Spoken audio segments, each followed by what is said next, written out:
Hello, hello, YouTube. Today I just want to make my reaction video to the new Torchlight Afterlight season, as well as just inform you all about the biggest changes and the ones that are going to be most important to us going into this new mechanic, going into this new season. Welcome. So, to start us off with, we have the new mechanic, Afterlight. Now, Afterlight's a very interesting mechanic.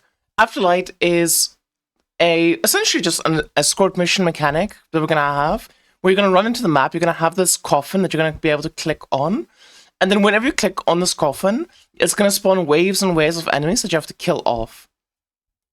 But the interesting thing about this mechanic is it does reward having like a lot of good clear, because the slower you are at clearing the map, the less waves of enemies you get, and the more waves of enemies you kill, the more rewards you actually get. So it does encourage having a lot of DPS and actually killing as many enemies as possible, because the more enemies you kill, the more enemies are just going to spawn for you. And you can actually see this on the top right here of the mechanic. So whenever it shows red, it's going to stop spawning wraiths. Well, the missions aren't going to stop. They're still going to be walking forward and stuff, but the enemies aren't going to spawn anymore because there's so many enemies on the screen still. Whenever it's blue, it's still going to be spawning enemies, I believe. Yellow is going to be like a warning that, you're getting to a bit overcrowded. You need to kill some enemies. And I think there was also green. Okay, there's no green. There's only the blue. So, in this mechanic, it's going to be very important that you just keep yourself at as few... you need to keep your screen as clear as possible and just have as good clear as possible. I do think it's going to be a bit interesting to see how this mechanic actually plays out, because it is kind of punishing, I think, for builds that don't have that good clear. Like if you're just a build that's just full screening everything as soon as it spawns, like you're not really going to care. But if you're playing like a Shadow Strike skill and you have all these enemies spawning constantly, like I don't know what the fuck you're supposed to do. That's going to be pretty bad for you. Also, chat, please stop throwing nuts at me. I'm gonna fucking throw a nut back at you.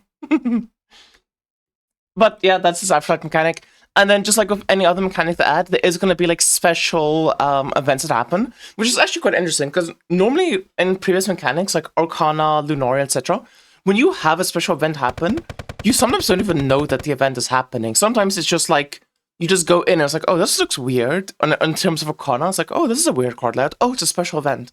Or in Lunaria, like once you're in the event, you just have like an exclamation mark telling you it's a special event. Here, when you actually reach the coffin, it has this big pop-up telling you like, yo, this is a special event. This is how it's going to work. This is exactly what you need to do. Which I do think is actually quite a nice change. Because I remember when starting off on Lunaria, especially, a lot of times I would just like enter the area and just stand there and like click on the info page and just like read what it's doing and stuff. Whereas this like actually, it gives a name to the special event, and it's just like, I think you'll very quickly like realize which one does what.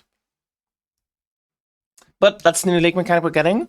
Now, another big system they're actually adding, or not adding, but rather changing, is there's a few reworks to some of the Netherrealm trees, which you'll just have to go in and look at those for yourself. There's a mechanic you're farming that had a tree rework. You're going to be pretty excited. There's one that's a pretty big that I did mention, but most of them were just like minor changes. But a big one actually is they've gone ahead and redone a lot of the confusion cards. So if you've played this game before, you probably like have had the situation that I've had, where it's like some of the confusion cards you run into, like some of the rainbows and some of the like orange ones, you see it and just like, I'm not gonna click that. It's like, it's kind of dog shit. It's not that good. And they went ahead and went through a lot of those cards and specifically like tried reworking them and adding something that's a bit more rewarding. So it actually, when you do get a rainbow card, you're excited. You feel like you're about to get a lot of loot, which I think is gonna be good.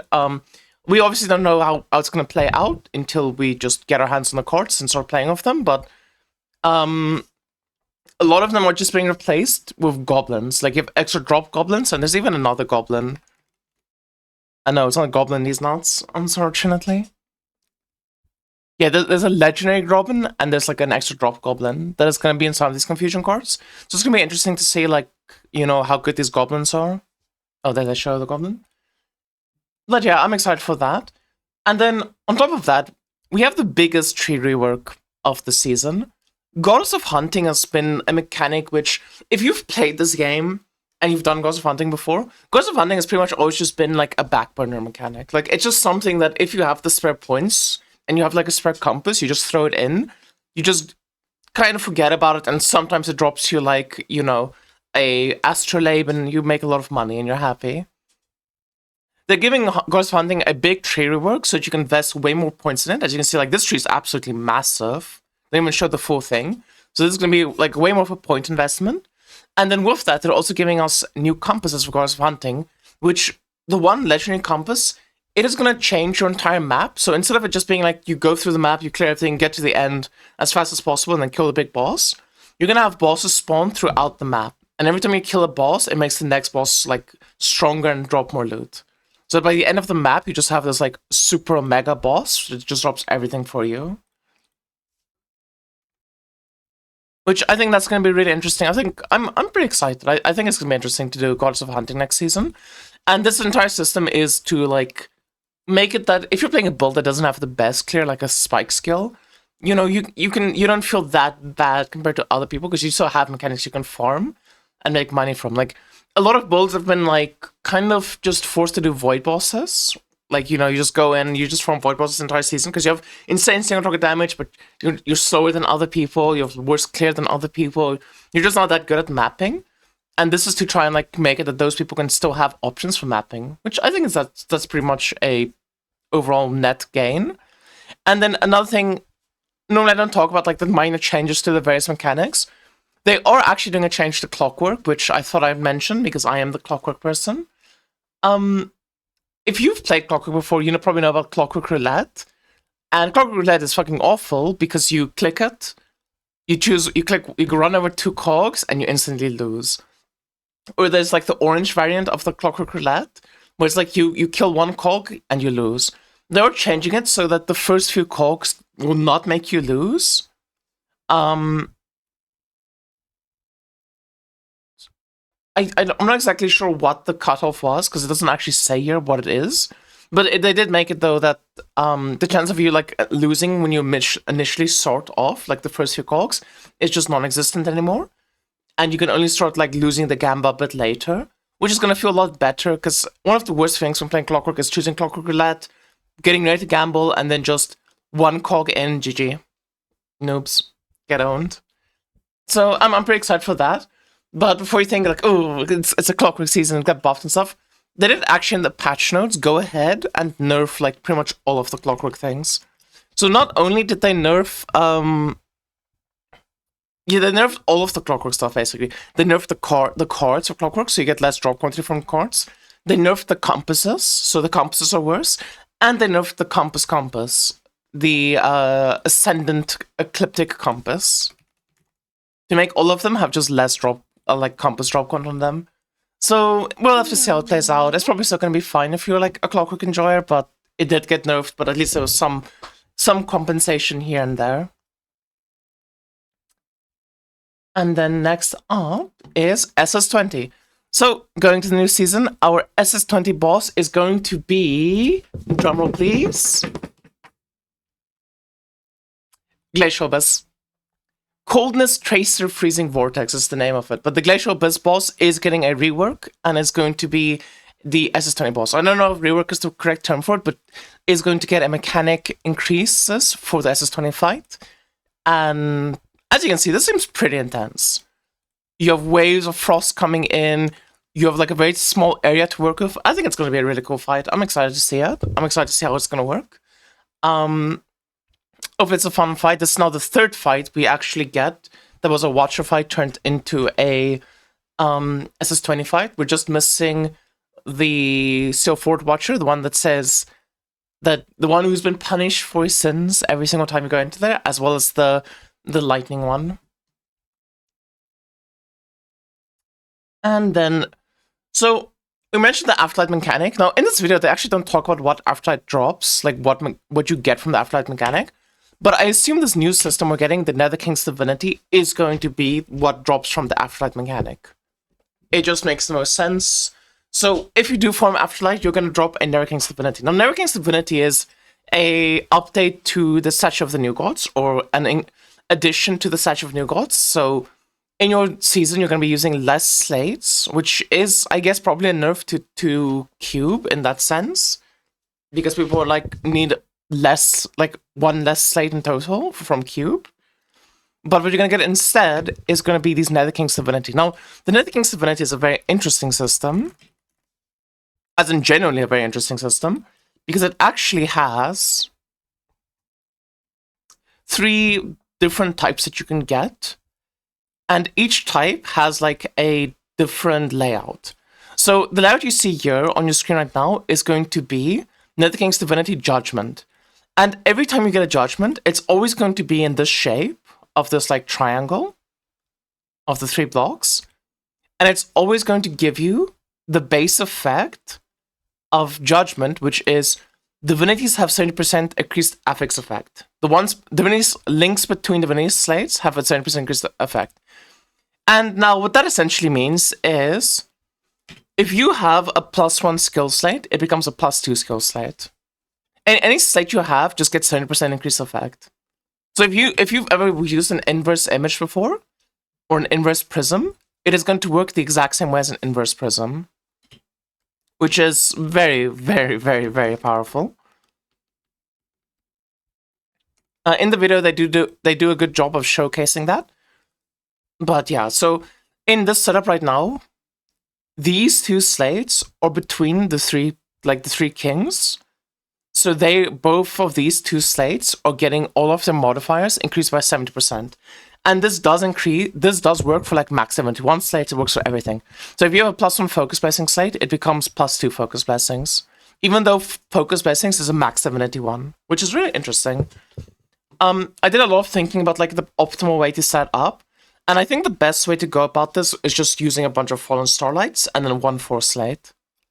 I think that's like how you can get the most value out of it, because between these links, you can fit in 3 Fallen Starlights and 1/4 slate, which is going to give you the maximum amount of modifiers that get increased, assuming all of your Fallen Starlights have like 2 mods on them. Or if you're like playing a dex stacker or strength stacker and you want to just increase your strength and dex, like that's also going to be a very good option for you. So then this is now then showing us like how the crafting works. Essentially how it's going to work is you have on your Nether King's Divinity the authority, which is judgment, contamination, banishment. I'll get to contamination and banishment a bit later, once it's relevant in the video. You're going to have a fixed talent node. So here they show only 1 fixed talent node, but in other ones I actually show 2 fixed talent nodes.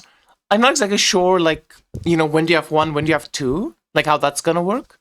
But the fixed talent nodes are actually very, very, very, very powerful, the ones you can get. Because with the removal of dream interpretations, which I will get to, it is very soon in the video, this is going to be one of your main sources to get like Curse on Hit, for example. Because the fixed talents you can get from this are quite powerful. And one of the quite powerful ones is this. When you deal damage, you apply 1 stack of Timid. This is 1 stack of Timid. It should say level 1 Timid. And when your minions deal damage, you do 1 stack. You do 1 level 1 Entangled Pain. So you can get like a curse on the Nether King's Divine Judgment, or like any of the Nether Kings, not Divine Judgment. And on top of that, you can also get like Ill Omen efficiency. You can get Frostbite effect. You can get Affliction effect. There's quite a few very powerful ones. Especially this numbed one looks very interesting for like any lightning bolt. Because a big problem lightning bolts have is actually the amount of numbs they apply. So applying 2 extra stacks for every numb you apply is going to be very powerful. And then once you do that, you can also get to the crafting. So the crafting is interesting. The best one we've seen so far is 2 orange and 1 ultimate. So this is T1 mod, and T0 mod. Now the T1 mods are literally just your mods from Cube. So if you go into like your talent tree and stuff, and you like look at what Cube can get as a T1 mod, you know, stuff like +1 level, all of these things are like legendary mods. You are just gonna have these exact same mods. It literally just takes from the same pool as like your slates take from. So God of Might's Divine Remnant, legendary. This is gonna give you a legendary mod from any of the God of Might trees. It's not gonna give specifically the God of Might tree. it's going to be any of the 4 trees within the God of Might tree. Like within the God of Might setup. So if you go to God of Might, it will be any legendary node from these. So any of these 5 trees, it's going to give you a random mod. And in the video, they get, 5 damage per 12 strength. But once you get to the ultimate one, like the T0 mod, it actually has its own unique pool of mods that it can choose from. And this unique pool of mods is, well, they're interesting.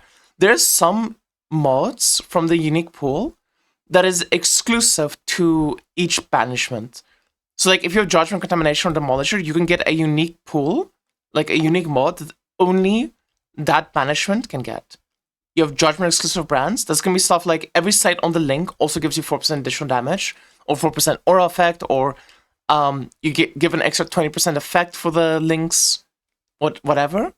Contamination and Banishment is not going to make sense yet because you haven't seen them yet.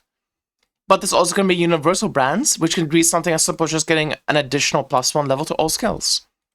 Or just getting like a 14% additional damage. Most of these mods do average out to roughly 14% additional when you actually look at them. There's some that are actually a bit better. Like I do think the losing 50 crit rating for 18% additional damage is a pretty decent trade-off. Because it's very easy to make up 50 crit rating and 4% additional is 4% additional.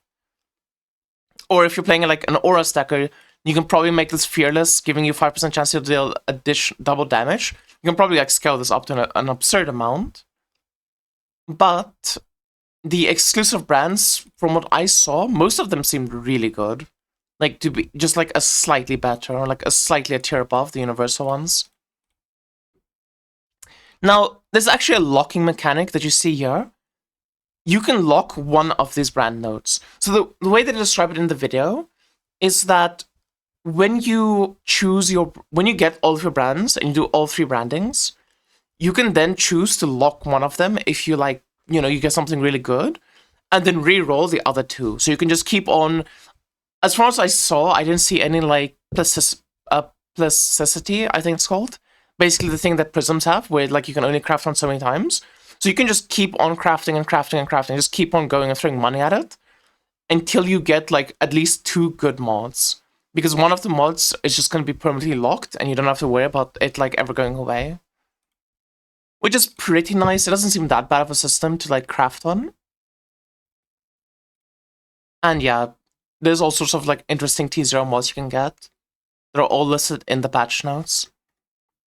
So the first one we have is like the King's is Judgment, which we already showed to you, but you can actually see in this video. So this, in the video, they put in a +1/+1/+1/+1/+1 slate. And when you put it in the Judgment, all of these mods then become +2.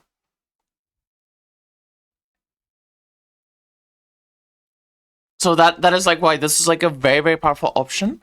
But then you also have Contamination. So Contamination is actually very, very interesting how it works.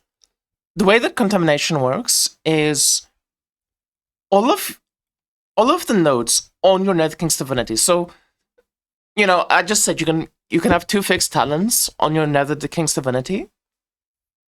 And you can have like the brand nodes. The fixed talents do not get projected, but the ones you brand on, so the 3 mods you brand on, are going to get projected to the other adjacent divinities. So in this video, right, he has his banishment, his containment slate, and it's touching a starlight up here. It's touching a moth, it's touching a moth, it's touching a moth. It's touching a corner, it's touching a corner, it's touching a moth, and it's touching a fallen starlight. So he's touching a total of 8 modifiers. All 8 modifiers are going to have the same stats as his Nether King's Divinity, as well as the stats that the corner or the fallen starlight or the moth or whatever already has. So in addition to the mods you already have, so like your 2 corner mods, you're projecting the 3 mods from the Nether King's Divinity onto that slate at 20% effectiveness. So this Nether King's Divinity has cold damage on critical strike, additional max lightning damage, and chance for your horizontal projectiles to return. And all of them are getting projected on every single one of these slates that is touching the Contamination and getting it at 80% effect. Sorry, at 20% effect. Which essentially, if you think about that, your main slate here is 100% effect, and then you have 8 slates touching it, which are all being projected at 20% effect. So essentially, your Nether King's Divinity here is just every mod on it has 160% effect for a total of 260% effect. So if you have like 12% dex, instead of it being 12% dex, it's now gonna be 31.2% dex.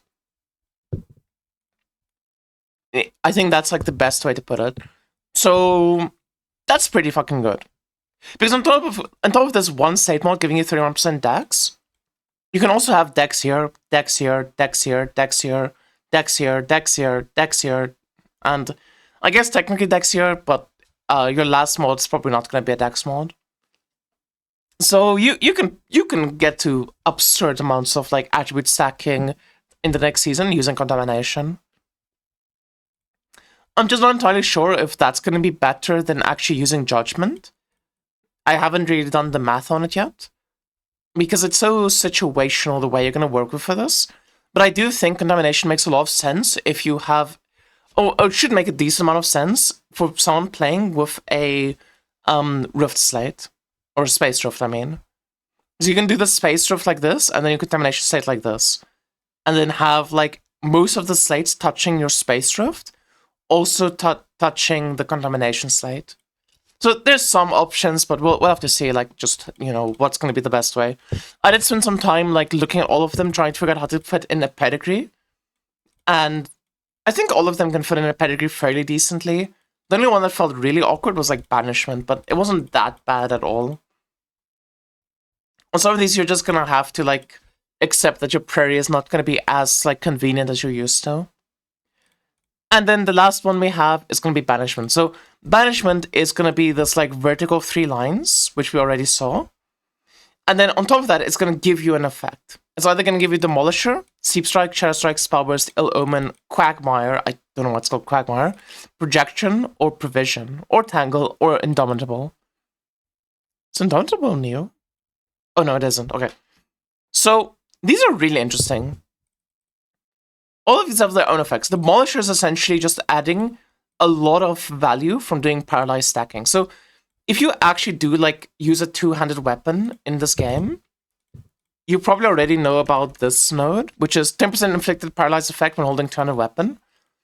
This is a very, very, very strong, like, mod to, like, stack, to do paralyzed stacking, because you can scale your paralyzed effect to a very high number, and it's very efficient to scale paralyzed effect, because it has baseline 15% increased damage taken.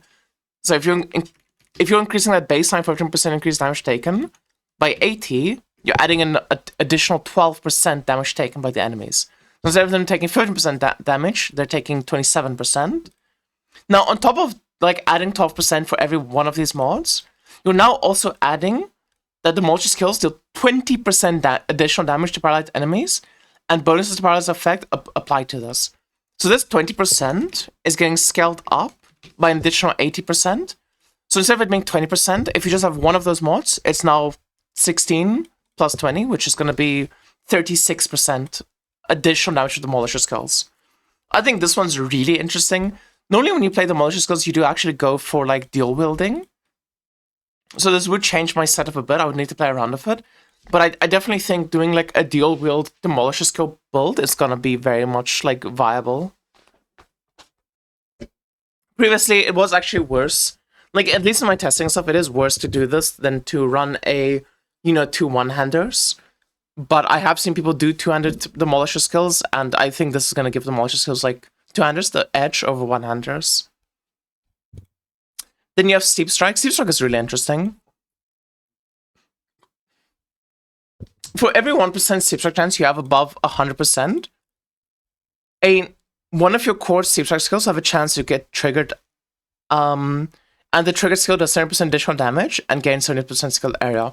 So the way that I read this and the way that I understood it, because I don't know essentially if, like, if you only use Berserking Blade, for example, and you're just attacking with Berserking Blade, which is a Steep Strike skill, I don't know if it's going to trigger your Berserking Blade, or if this specifically wants you to use 2 different Steep Strike skills.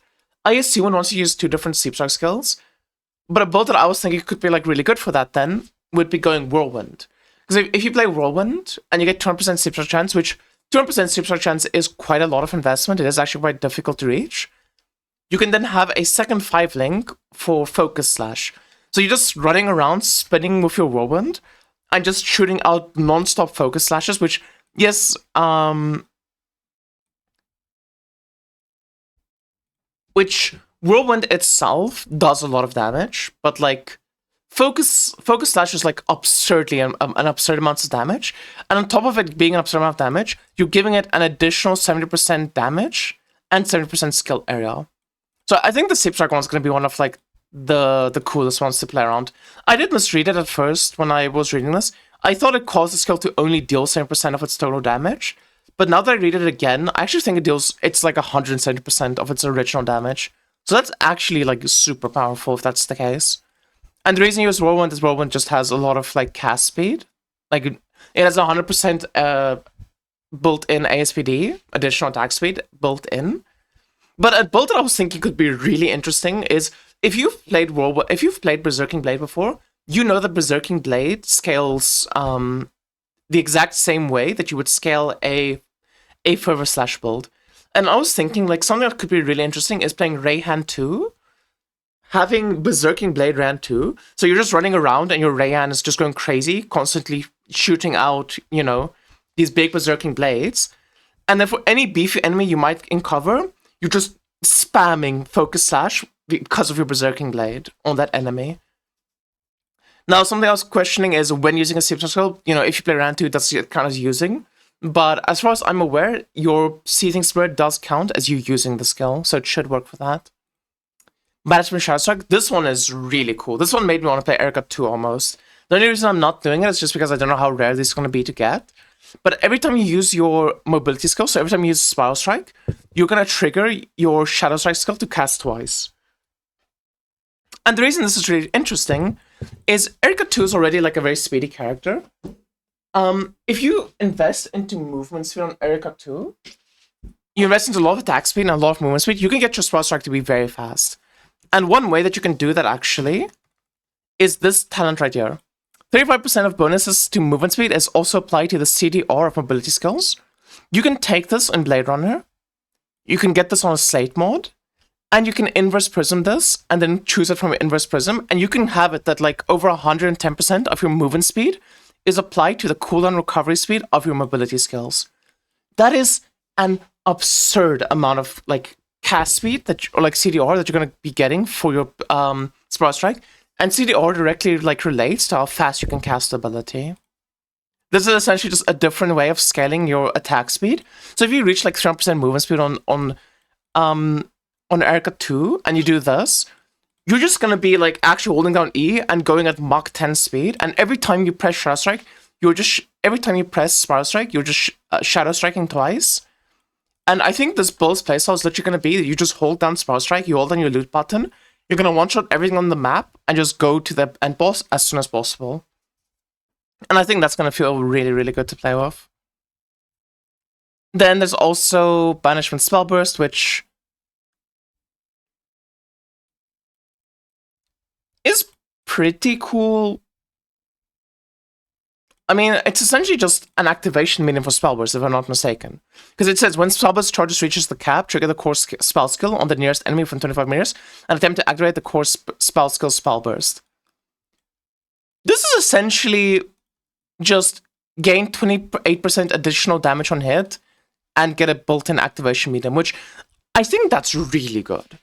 Like, I think this is really, really good for one reason only. If you actually play this game, and you want to do like a Surging Inspiration build, for example, it's like, oh yeah, I'm just going to buy my Surging Inspiration. On League Store, this is like 1000 FE. I need to buy the Corroded, so it's going to be like 5000 FE. But, that's like, it's worth it for how much damage I gain. And I need to buy Burst Activation. Oh. My Burst Activation not only reduces my movement speed, but this item on League Store is like, unironically, like 20,000 FE. It's like one of the most expensive activation mediums in the game. So instead of that, you just equip Banishment Spellburst if it's available early on, which we just don't know yet. And you're just gaming. You're just fucking having a great time. I genuinely think this is gonna feel so good. It's gonna feel so fucking good if it is actually viable. If it's actually like possible to get it early on. Because if you're playing like Erica 2 and stuff, this is one of the biggest like hurdles you need to come over is getting your spell burst up and running, because playing Erica 2 any other way is just not fun. Also, as a side note about the spell burst changes, because there's a bunch of... They did remove a lot of max spell bursts. If you play Surging Inspiration, you just don't really care about any of those changes. Because Surging Inspiration just equips Beacon, and then you kind of just... That's it. You don't need anything else. So it's kind of just whatever for Surging Inspiration builds. It just sucks for like being too... and for like Salt River builds, but Surging Inspiration's either way just better than Salt River, so yeah. Okay, Banishment Ill Omen, so this is another source of applying Ill Omen. You apply 4 stacks of Ill Omen when you reach the enemy, and it gives Ill Omen Calling you now. Which, I don't know. This one's very generic. Like, Ill Omen's very powerful for mapping, and being able to apply 4 stacks immediately is just going to make your dot bolts feel way better. Because the amount you actually need to like invest and do to go and one-shot all of the enemies is just going to be significantly less. But it's so generic and plain. Like, this is like exclusively, you're going to use it maybe early game for mapping, but I don't see any build that's going to use this in late game, because in late game you just have other ways of applying Ill Omen. It's like, I don't know, it feels much weaker than the ones above. It definitely feels like a step down, which is very interesting for me. But Ill Omen in general got a ton of buffs in the new patch, so Ill Omen does look really broken. It's already been really broken. I don't know why they keep buffing it, but I guess nobody plays Ill Omen because it doesn't show on the target dummy. But it's like one of the best. It's literally, if you play a dot bolt, you should have Ill Omen in it because it's just that good. And they made it that easy to get now. Then Quagmire. Quagmire is an interesting one. For every one curse affecting the enemy, it gives you an additional 20% additional damage to it. This is really interesting to me. Because if you've played like Shackles of Malice and stuff like that in the past, that was essentially like the curse stacking build where like you want to get as many curses as possible on the enemy. And this is like bringing that playstyle back of like curse stacking and stuff. I think the only thing this is really viable for though would be for like dot damage. Because it's kind of difficult to imagine like what combination of curses you could use for any other Terra skill. Like there's no Terra skill really that stood out to me as being like the all elements Terra skill, so you can use like 4 curse, you know, like Timid and each of the elemental curses on it.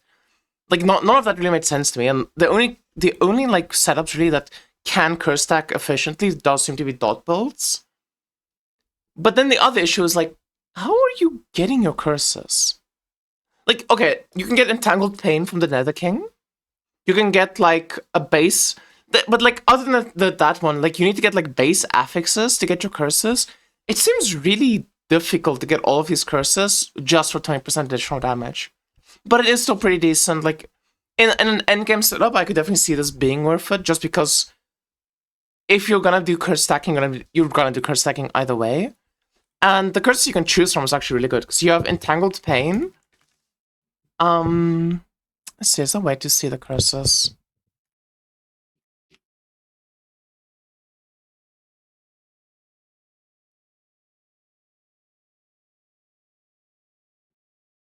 Yeah, so you can have Entangled Pain on your Nether King. You can have base affix Corruption.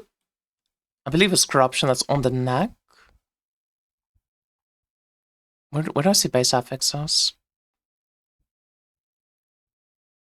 Okay, I'm pretty sure you can have like Corruption on your neck. Maybe Corruption's on the ring. Let's see. Yeah, base affix Corruption on the neck. And then you have 2 ring slots where like you can get Ominous. Well, you definitely want to have Ominous somewhere in the build. Like Ominous is always really good to get. And then if you want to get another curse, you could do Dazzled, but I don't even think it's worth it to go for Dazzled. I would just go Ominous, Corruption, and Entangled Pain. And then you just need 2 base affixes, which I'm a bit 50-50 on base affix curses because they're pretty expensive, but they did say with the removal of dream interpretations that they're going to try and make the base affixes more common, so who knows, maybe it is, like, not that bad. Maybe it's, like, actually pretty reasonable. Also, wait, is Ominous on Rings? I'm pretty sure it is. Pretty sure I've seen it on Rings. Yeah, it's on Rings. Oh, also, I guess you can also get a curse from your Vorax. Vorax items can get curses. So you do have a few options to get, like, some curses. I imagine for something like this, you would play only 3 curses, because if you play 3 curses, you get +1 curse from your chess piece, or your Vorax chess piece, and you get +1 curse from your pet. Just a very simple and easy way to get 3 curses. Like, there are ways to get for more curses, but I don't think there's any Terra skills that specifically, like, you know, boulder on curses or, like, gain much value from curses. And if you're only using it for this, you're probably better off, like, investing elsewhere, because you do reach a point where your curses aren't doing anything anymore. And, like, the curses aren't worth equipping. Then we have the King Projection, which this one was also really, I didn't quite get it. I think the main benefit of projection is just having permanent horizontal penetration. So all of your attacks all just have penetration always, which is the same as, like, Stray Birds. But basically just having the Stray Bird in a different place and not having to equip Stray Birds. I guess that's the value of, like, Banishment Projection. Because it's damage-wise, it didn't seem that, like, good to me. Like, you gain 4 stacks of Nether King's 5 stacks of Nether King's Projection, and then you have 18% additional damage, but you also take more damage. It seems really, I don't know. I'm a bit confused by, like, the balance between some of these. It feels like there's definitely some favoritism towards the melee builds in this game, which that's a first. We've never seen that one before. That was a joke, by the way. Melee builds always get favored. And then Banishment Provision. Now this one's really interesting, because they're obviously using this because they want, like, non-Sage builds, like minion-based characters, to do minion builds. So non-restoration elixir effects apply to minions instead of yourself. 100% elixir skill effect. And then minions affected by elixirs deal 40% additional damage. And on top of that, they added, like, all sorts of new minion stuff in this patch. I do think that I might have to, like, learn how minions work. I don't actually know much about the archetype at the moment, so I need to, like, figure it out. Because I feel like there might be a lot of potential for, like, a minion Sage build actually just being good. But 100% elixir effect is absurd. That is a ton of elixir effect. We'll have to see if it's actually better than just playing, like, a Moto or an Iris or something. But it is something worth considering. It is quite a shame that it says non-restoration elixir effects, because if you could get your restoration elixir to affect the minions, it would be absurdly broken. Banishment Tangle. This one's really interesting. So Banishment Tangle makes it that your tangles are attached to your minions that follow you around. And then when you make tangles, for every 40 max life on your synth troop, the tangle gains 1% additional tangle damage. I don't know how much max life synth troops get, but this one just looks cool. I mean, like, there's not much more to say about it. It just looks really interesting. I feel like I want to see people make a build around it just for the cool factor. I don't know shit about minions. I don't know how this is gonna be, but it looks really, really, really cool. And yeah, this one's really weird, because it is true. This tangles, you're still the one scaling the tangle damage. So I don't actually know for, like, who this build is, because it's not like your synth troops are the ones doing all the damage, but it's definitely gonna be a problem to figure out. Because honestly, like, if you're giving up 1 skill slot and you're giving up a Nether King's, but you get synth troops, and I don't know how much life synth troops have, but let's say your synth troops have 4,000 life, so you're doing 100% additional damage. Like, it's a trade-off. We'll have to see, like, how this plays out. Banishment Indomitable. Indomitable is broken. This is just the fucking bossing one. Like, if whatever setup you're doing, if you're gonna go into bossing, you just equip Indomitable, and it takes no skill at all to play the game anymore. Because what it does basically is, when taking fatal damage, you gain temporary life equal to 100% of your max life, and you lose that life over the next 4 seconds, and it's a 20-second cooldown. Now, it says 20-second cooldown here, so as far as I'm aware, you can just scale this with CDR. If you get enough cooldown reduction, you can just get this to, like, a very, very low cooldown. Now, core induction is not the easiest to come by. It is actually a difficult stat to like stack. But there is various like sources of CDR in the game, such as your belt, for example, or boots. And, you know, let's say you do get like 100% CDR. This is on a 20-second cooldown. Sorry, on a 10-second cooldown. When you're doing a Supreme Showdown boss, every 10 seconds you can just die and like just heal yourself back up and it's like fine. That seems really good to me. Like, this seems like they took the old Determined, which Determined was really strong back in the day. Like, really, really broken back in the day. Because Determined, if you don't know what it does, upon negative damage, you have a 50% chance to keep at least one life. I believe this back in the day was a 100% chance, but it had like an 8-second cooldown. And it was just like the most broken thing ever for Supreme Showdown. You basically just have that back at the cost of your like Nether King, which, considering how much damage is in the game and how you can just like infinitely scale every single build, that's not a big downside at all to deal with. But yeah, sorry, this segment was really long. There's just so much to talk about Nether Kings. Maybe it even needs its own video, but I think I went pretty in depth in this video. Let's go through the rest of the trailer and just talk about everything. So this is a big one. I did mention this before, but dream interpretations have been removed from the game. The dream mechanic is still in the game. Dream still exists. You can still do the dream mechanic. The only thing that got removed is the dream interpretations. So that the dream talkings that you would farm from dream are not in the game anymore. You can no longer put dream affixes on items, thank God. But the mechanic itself is still in the game.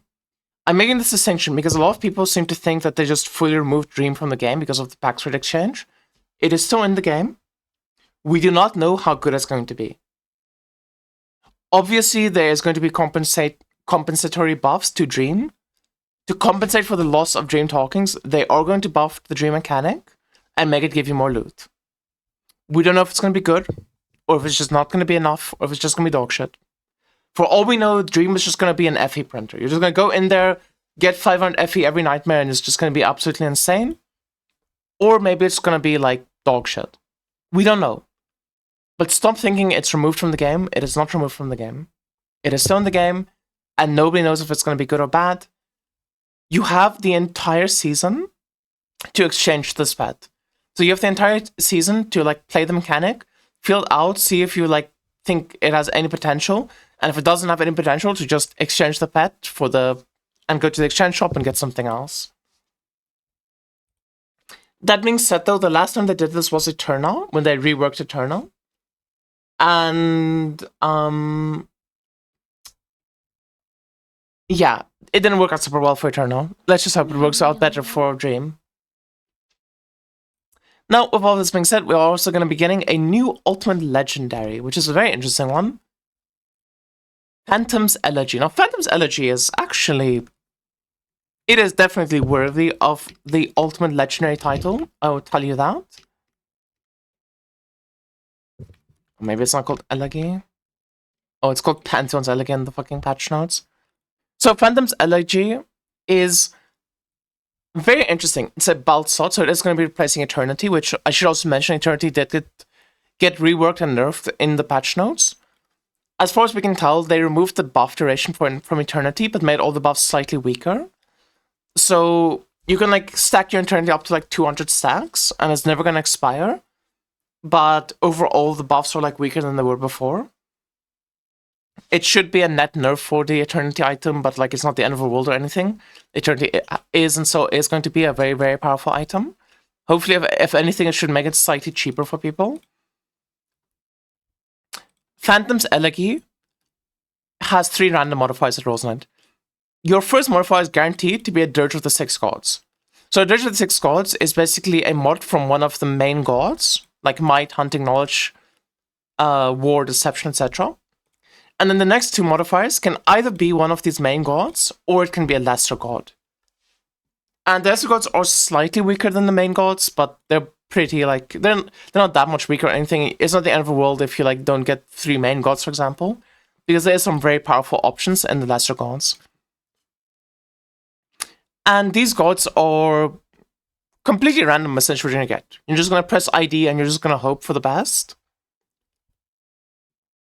And either you're gonna ID a one-of-a-kind item that is gonna go for like 100 billion FE, it's just gonna be like 5 mirrors worth, or you're gonna ID something that you're just gonna sell for like 5k FE and you're gonna be sad. If even 5k FE. It might just be so bad that just nobody wants it. With that being said, I'm gonna mention some of the gods here that I thought stood out for me as being very, very, very good. God of Might is gonna be very powerful, because 6% additional max life is really good, and its defense is just absurdly good for any like life stacker build, and I think life stacking is still going to be meta this season. Goddess of Knowledge I thought was extremely interesting. Goddess of Knowledge essentially makes it that you want to stack all 3 stats, like all 3 attributes stacking, and for every 3 points of the lowest of each stat, you get 2% additional damage, but here's what makes it so good. It has an upper limit of 80%, but if the lowest stats are equal, each stat is calculated multiplicatively. So what this means is, if you don't balance your stats, this Goddess of Knowledge thing is kind of not that good. But if you manage to balance all 3 your attributes, and then on top of that, you get it to like, you know, like 150 attributes, like 140 attributes. I think 150 should be enough. Yeah, 150 is enough to like get to like the cap, because the cap is 80%. If you get like all your stats balanced at like 150 or so, you can do it slightly less. I think 120 should be the minimum. Yeah, 120 is the minimum. You're going to have 80% additional damage multiplicative. So this one modifier is going to give you 1 times 8 times 1 times 8 times 1.8. Just one modifier in a belt. It's just going to give you 5.x times your damage. Now, it isn't actually 5.8x your damage for one reason. You are losing the base value of your stats. So like normally a build would get like 400, 500 main attributes, which is like 250% additional damage. You're losing that like 250% additional damage, but you're instead putting it into balancing all of your stats. And if you balance your stats out, not only is it like more than double the damage, but you also probably are going to have some spare points that you use in attributes that you can use elsewhere. So overall, this is just very, very powerful. I'm very excited for it. And then the last one that was really interesting is God of Machines. Persistently triggers core active skills every 0.2 seconds. Basically, you just get old rhythm back. If you want 0.2 second rhythm, here's your 0.2 second rhythm. Those are the 3 gods that I thought were especially good, but the other ones all have like builds around them. They're just less exciting. They don't excite me personally, at least. Then for the lesser gods, I don't quite remember exactly what all of these were. Onslaughter was really good, because Onslaughter gives you level 25 Timid Curse on enemies, and it gives you immune to curses, which, that's just... If you have a 2-handed weapon, you just have Timid built in, and you're immune to curses. That's awesome. Warlord was also really interesting, because it makes getting 90 max res a lot easier if you have Warlord. So the reason it's much easier is, if you actually look at like max res, the only tree that actually has max res in it is the fire res tree. No other tree has max res on their tree except for maximum fire res. So getting 90 max fire res is by far the easiest out of all of the max reses. And if you have this Warlord mode, you just get 90, 90, 90. A lot of these... Oh, also Assassin is very interesting. So if you played back in the day, Numb used to be like 5% additional damage taken, just flat out. And then the Assassin trees, like Numb Conductive, made it 10% additional damage taken. Nowadays, it's only lightning damage taken, and it's 11% additional. The reason for that change was that pretty much every single build in the game, without fail, had Numb like in their builds, because it was just a free double damage essentially. So they're bringing back Legacy Numb, slightly nerfed. If you have the Pantheon's Elegy, which I think that's pretty interesting.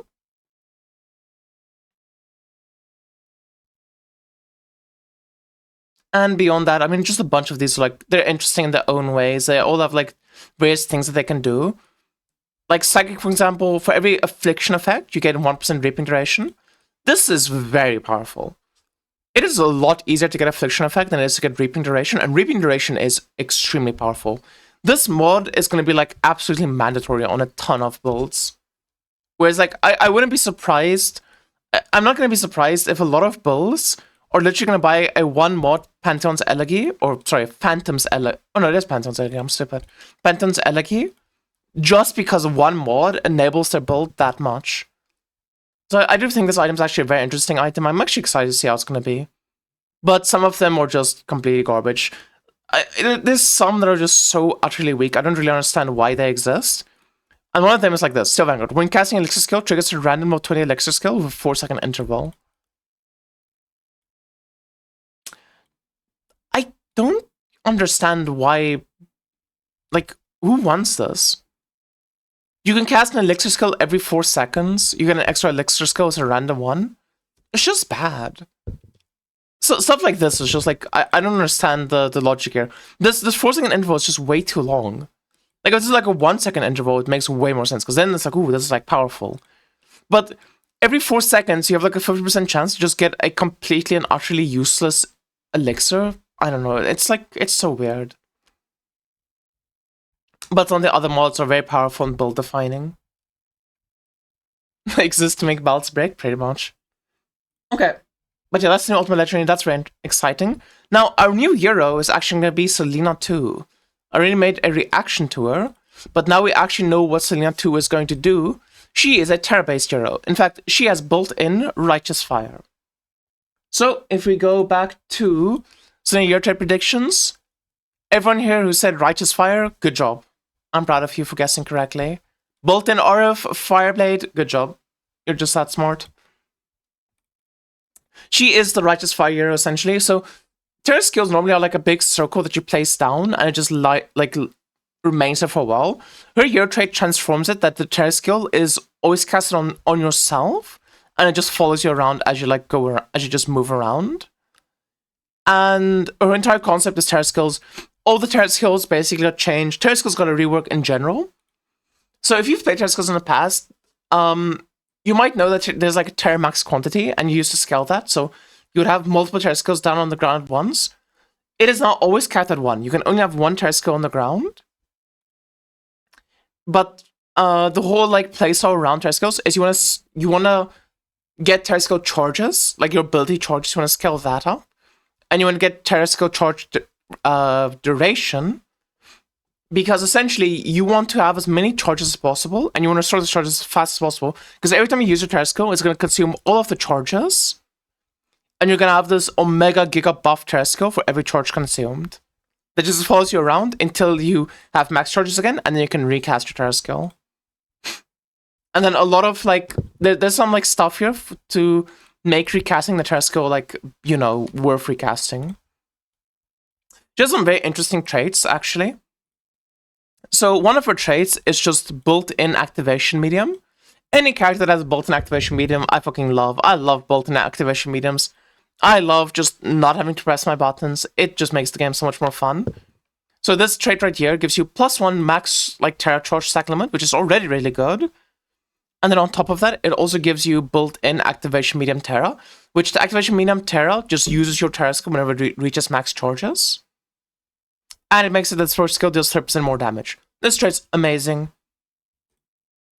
And then on top of that, you also have the left side here. So left side, at first look, the left side to me was like, oh, this is the reaping version, like the dot build. But the more I looked at it, I actually think a lot of hit-based builds are going to go to the left side. You go like right side early on, and then left side early on. Because this first one, enemies within the core Terra skill area are affected by level 1 Ominous Curse. Even if you don't, like, this is kind of useless, right? This kind of doesn't do anything if you're not playing a dot build. But, you know, it still is giving you, like, additional damage against cursed enemies. This is kind of whatever. The big one actually is this, the Cycle I Resist. So 25% of your increases and reductions to crit strike is going to apply to your core skill Terra duration. And whenever you cast your core Terra skill, you're going to reap the entire duration of that skill and deal the damage to all the enemies in the duration. This does not scale, as far as we know, This does not scale off of reaping CDR. It doesn't scale off of anything to do with reaps. This is its own thing.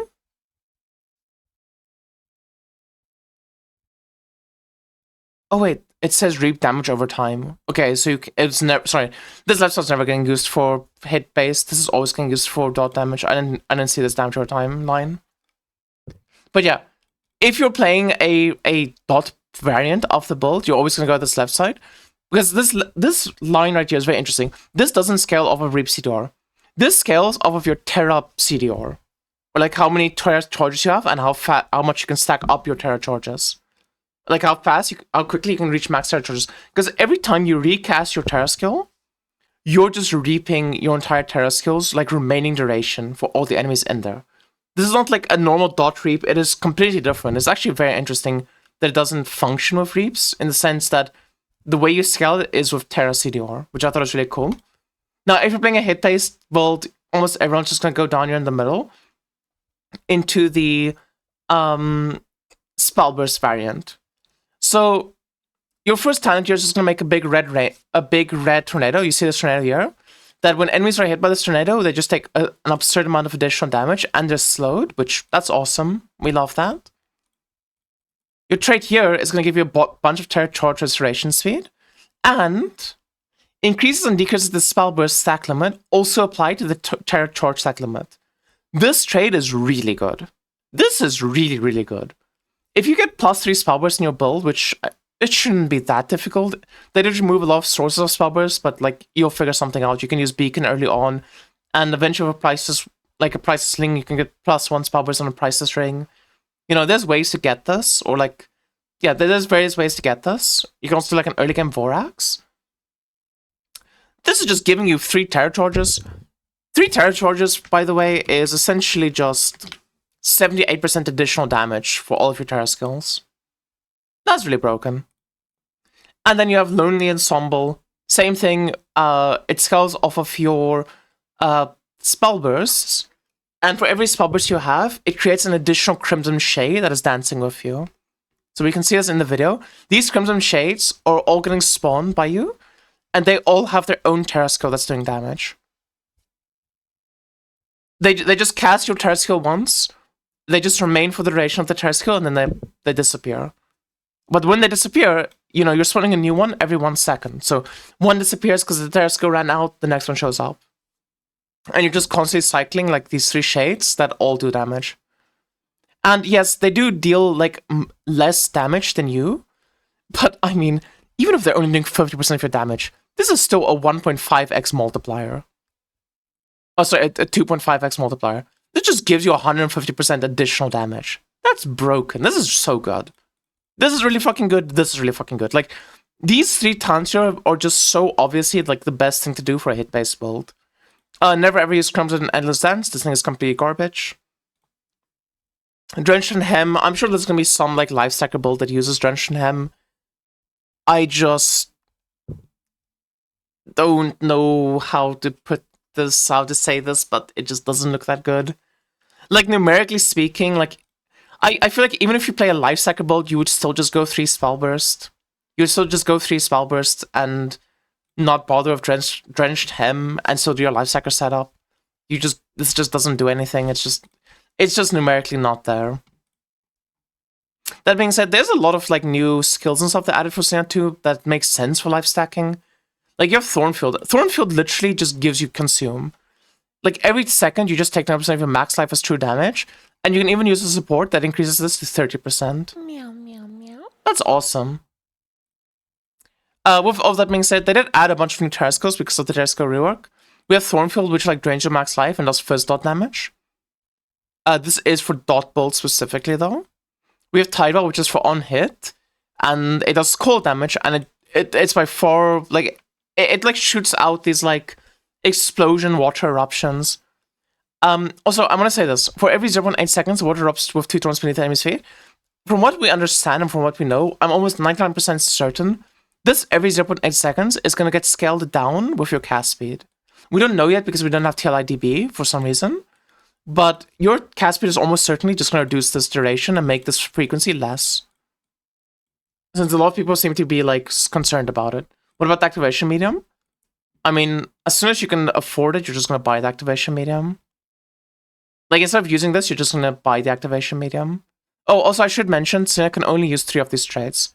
So, like, early on, you would do, like, this plus this and probably plus this and just use, like, you know, beacon early on.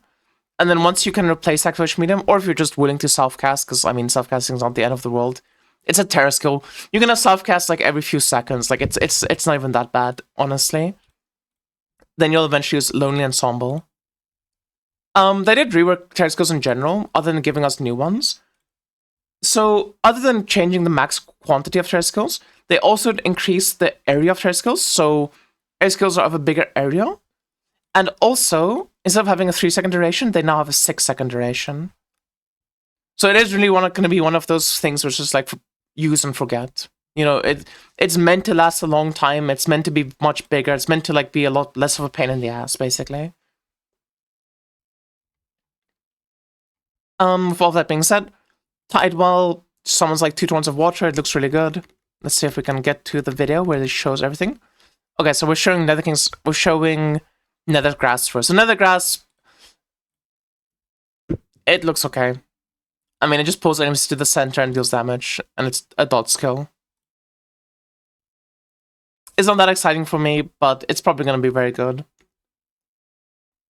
This one's really interesting. So this is Stormfield. Stormfield basically makes it that you do lightning damage, and for every target the lightning, like, it does this Thunderstrike pulses, which can hit multiple enemies, and for every enemy hit, it deals additional damage, but it also hits you and your minions. So if you're using like modules and stuff, this lightning damage is bouncing off those modules to increase the skill's damage, which is an interesting concept. And it looks pretty cool, but we'll have to see just how good it actually is, because lightning damage in this game just tends to be way worse than any other damage type, because they just refuse to like fix lightning.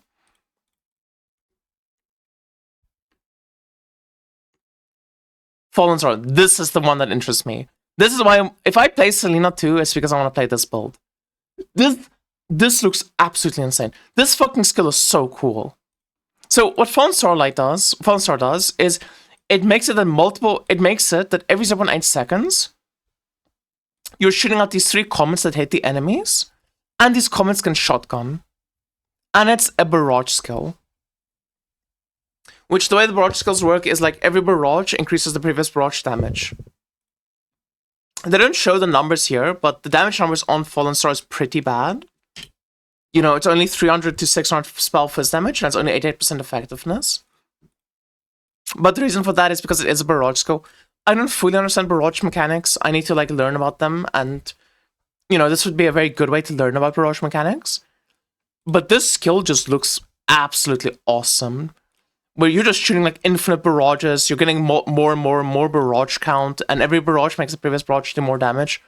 I think Fallen Star is going to be really fun. I think a lot of people are going to play it, just because of how it looks. Like, this is just awesome. This is the Thornfield we mentioned, which is Strange of Life. And this is the Tidewell. So yeah, these are like the new Terra skills they added. They also added 2 new deals for Sage. Agony Dew, which gives you Affliction effect and dot damage. This is a massive buff, like a ginormous buff to the Burning Shot Ignite Bolt, by the way, for Sage that I did. And Prism Butterfly Distillate, which gives you a ton of pen. Now, generally with spells, you don't need pen, but, you know, this amped up of Elixir effect is so much pen that, like, it's just gonna be worth to use. It's just a lot of pen. And also, it looks really cute. I like the, like, rainbow and the butterfly and stuff. Okay. And then with all of that being said, we're also getting a new game mode. I shouldn't say game mode, but if you've done City Defense before, City Defense got replaced with a new challenge mode, which is going to be a single-player challenge mode. Now, if you've played Diablo 3 before and you've done Greater Rifts, you probably know a lot about... You probably know exactly what this is. Divine Ascent is literally just Diablo 3 Greater Rifts. You go in on like a low tier, you have to get progress and kill the boss within a time limit before the timer finishes. And then there's going to be like special effects and stuff in the mechanic itself. you're gonna have like special events and special mechanics happen. And as you're like clearing the boss, clearing the map out, you're gonna go up in tiers.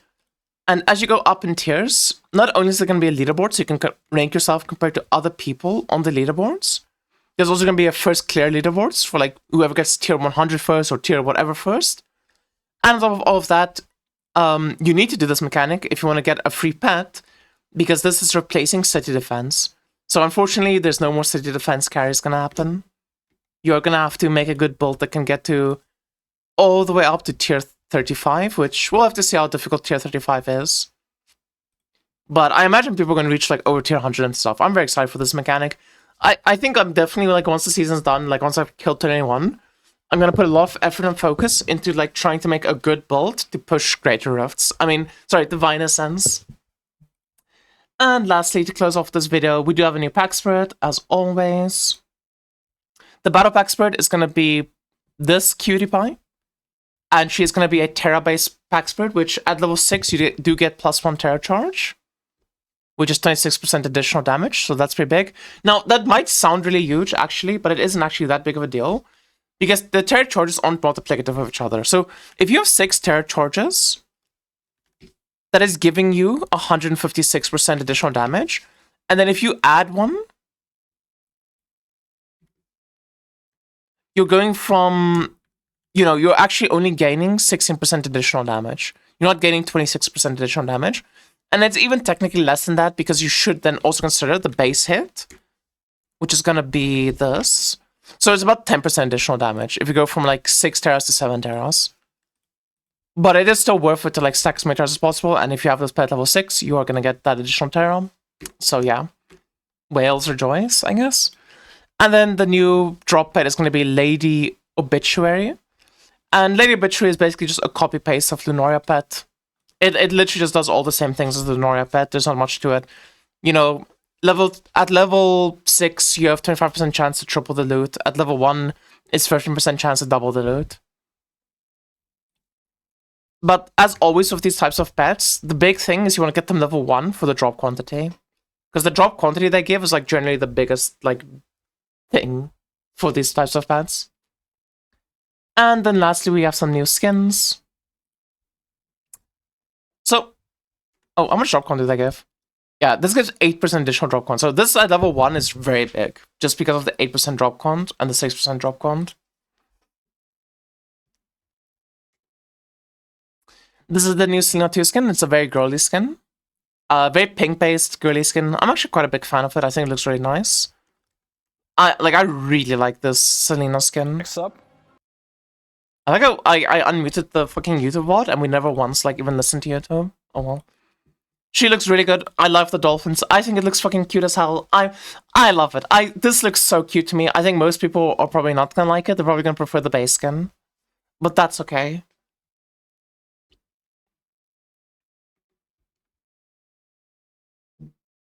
And then we also have a new Rayhan 2 skin.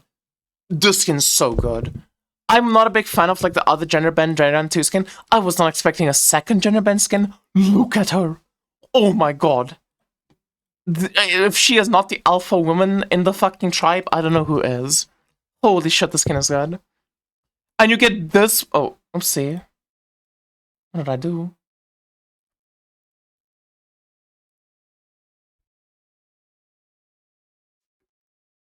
And you get this absolute beast on your back attacking for you. Oh my god, it's so good.